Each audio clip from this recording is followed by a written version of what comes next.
Time now for a check of the forecast, beginning the work week, but a lot of kids and actually some adults too have tomorrow off. Brittany.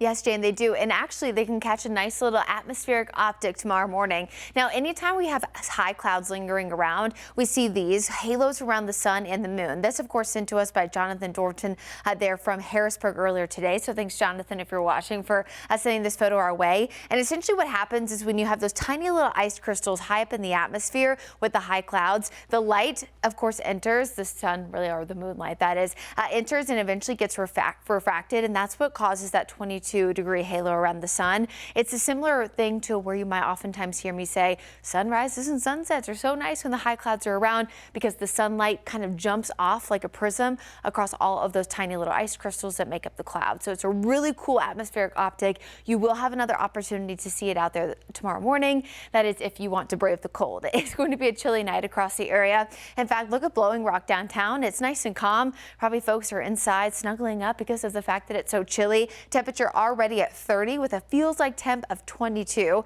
If you're with us earlier this morning, or early this afternoon, that is, I did mention that the wind chill is going to be a little bit more active for folks in the mountains. The actual low temperature forecast in the mid 20s, but with a wind at about 5 to 10, you see that there? They're going to feel like the teens. So it's the coldest spot tomorrow morning by a landslide.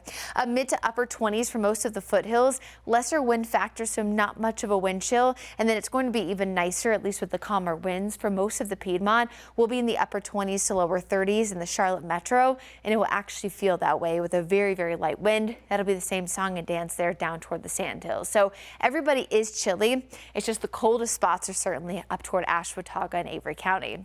Tomorrow afternoon, though, in the Charlotte metro, if you didn't like today, we only got to 49. Tomorrow, a lot better, as we'll warm about 10 more degrees. So your President's Day forecast, again, if you're trying to get out early for the sunrise to see those cool optics, it will be cold. Look at that, 29 by 7, but mid to upper 50s in the afternoon. Honestly, a fantastic day to get outside and celebrate President's Day. But if you do plan on going outside, whether or not it's you, your best friend, your family members, your kids, whatever, just know that they probably need to take some kind of allergy medicine if they suffer before going out and about. Now, tomorrow won't be quite as bad because we were a little bit chillier this weekend, but it's still elevated for this time of year. And then look how much we're going up by Tuesday, Wednesday, and beyond. Anytime we have a warmer winter, I feel like a lot of folks are excited about it. But then when it comes to the allergies, they're really bummed about it. And that's because the warmer we are, oftentimes in February, of course, the pollen season kicks off early. This year, we're about a month ahead of schedule. Last year in 2023, it was the earliest start ever, so at least we're not that warm. And it was, of course, because of our warm February. As we go through the next few days, we do have high pressure lingering around, keeping things pretty calm Monday, Tuesday, Wednesday, and really most of the day Thursday. But eventually, we track an approaching storm system that is going to cause some rain late Thursday and into Friday. But notice, it's not a lot. In fact, most of the area will experience less than 1/4 of an inch, if not less than 1/10, over the next 7 to 10 days. So it's certainly not a high chance of rain.